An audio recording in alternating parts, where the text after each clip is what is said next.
the batteries. If you gave me a chance, I would take it. It's a shot in the dark, but I'll make it. Knowing the little hope, you can't shame me. When I am with you, there's no place I'd rather be.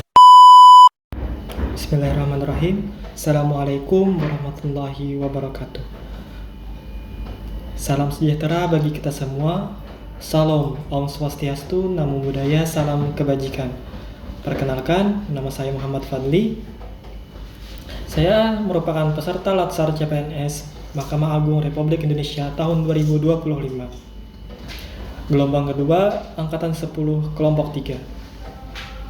Di sini saya menjabat sebagai analis perkara peradilan di Pengadilan Agama Muntai kelas 1B. Sebelumnya, saya ingin banyak mengucapkan terima kasih kepada Bapak Aperta Ledi Alam Sarjana Teknik, Magister Teknik, selaku Widya Suara pada kelompok 3 kami. Karena selama pembelajaran beliau sangatlah interaktif dan menyenangkan. Dalam Latsar CPNS kami kali ini dilaksanakan secara distance learning dengan metode sinkronus dan asinkronus. Secara sinkronus, kami belajar lewat Zoom yang dibimbing langsung oleh Widya Suara secara real time di satuan kerja masing-masing. Dan secara asinkronus, kami melakukan pembelajaran mandiri yaitu lewat MOOC, Massive Open Online Course, yang dapat dilaksanakan secara fleksibel kapan saja dan di mana saja. Selanjutnya, saya akan menjelaskan tentang learning journal pada agenda 1, yaitu dengan tema sikap dan perilaku bela negara, yang terbagi menjadi 3 sub-bahasan, yaitu yang pertama wawasan kebangsaan, yang kedua analisis isu kontemporer, dan yang ketiga kesiapsiagaan bela negara.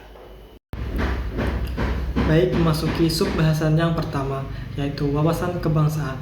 Wawasan kebangsaan adalah cara pandang bangsa Indonesia dalam rangka mengelola kehidupan berbangsa dan bernegara yang dilandasi oleh jati diri bangsa dan kesadaran terhadap sistem nasional yang bersumber dari Pancasila, Undang-Undang Dasar Negara Republik Indonesia tahun 1945, NKRI, dan Bhinneka Tunggal Ika, guna memecahkan berbagai persoalan yang dihadapi bangsa dan negara demi mencapai masyarakat yang aman, adil, makmur, dan sejahtera. Di dalam Undang-Undang Nomor 23 Tahun 2019 tentang pengelolaan sumber daya nasional untuk pertahanan negara pada pasal 7 ayat 3 tentang nilai dasar bela negara, yaitu ada 5. Yang pertama, cinta tanah air. Yang kedua, sadar berbangsa dan bernegara.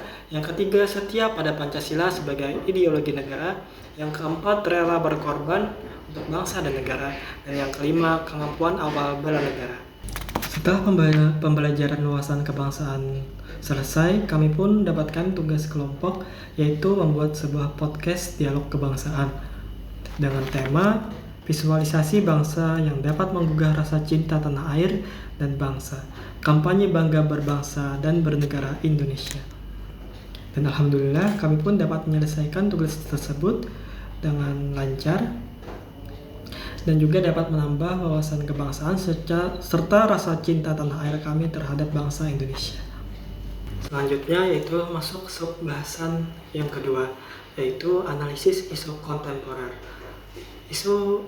Sebuah isu kritikal itu secara umum terbagi ke dalam 3 kelompok.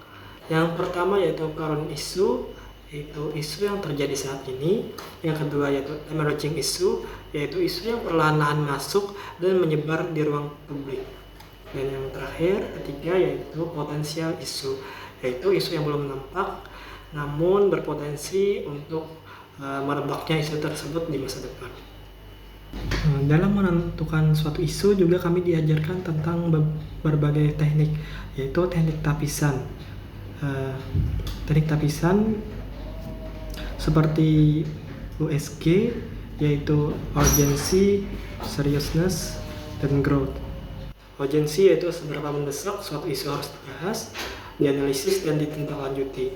Seriousness yaitu seberapa serius suatu isu harus dibahas, dikaitkan dengan akibat yang akan ditimbulkan. Dan growth yaitu seberapa besar kemungkinan memburuknya suatu isu tersebut jika tidak segera ditangani. Dalam teknik lain kami pun diajari tentang teknik analisis isu, yaitu ada mind mapping, analisis SWOT, dan fishbone diagram. Namun kami lebih difokuskan ke fishbone diagram, yang mana itu masalah utama atau efeknya itu ditempatkan di kepala ikan. Ini adalah masalah atau efek yang sedang dianalisis.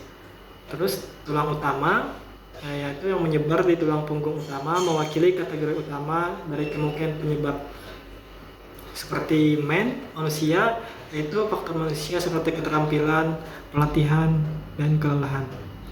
Ada juga mesin, yaitu faktor terkait peralatan dan teknologi. Ada juga metode, yaitu proses atau prosedur yang digunakan.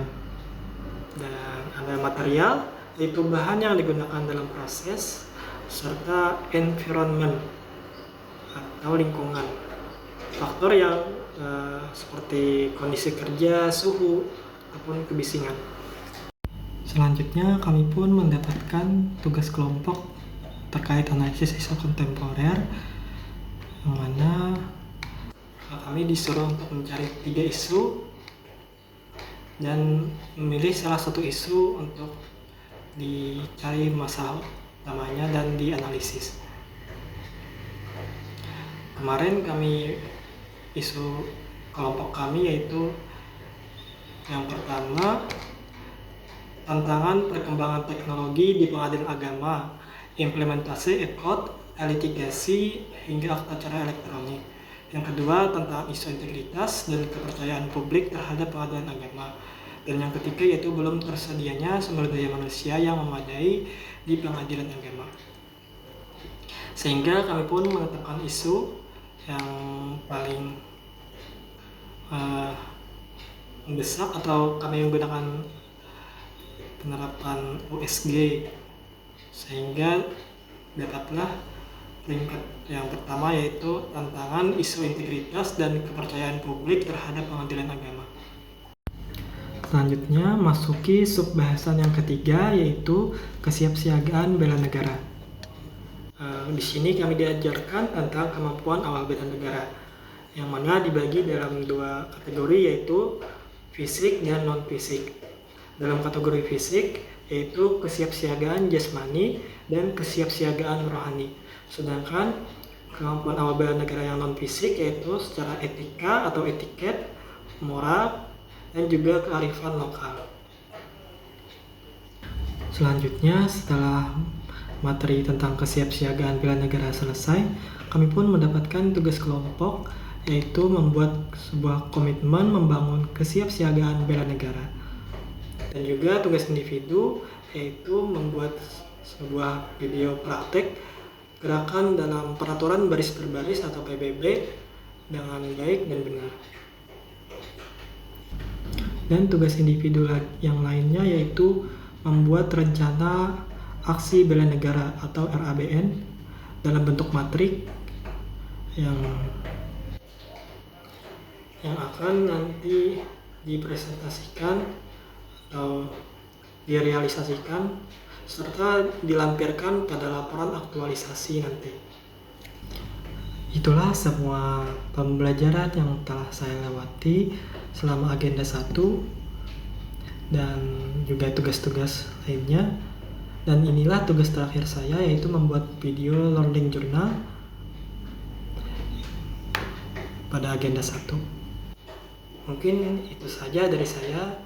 Terima kasih atas perhatiannya. Wassalamualaikum warahmatullahi wabarakatuh. Salam bela negara.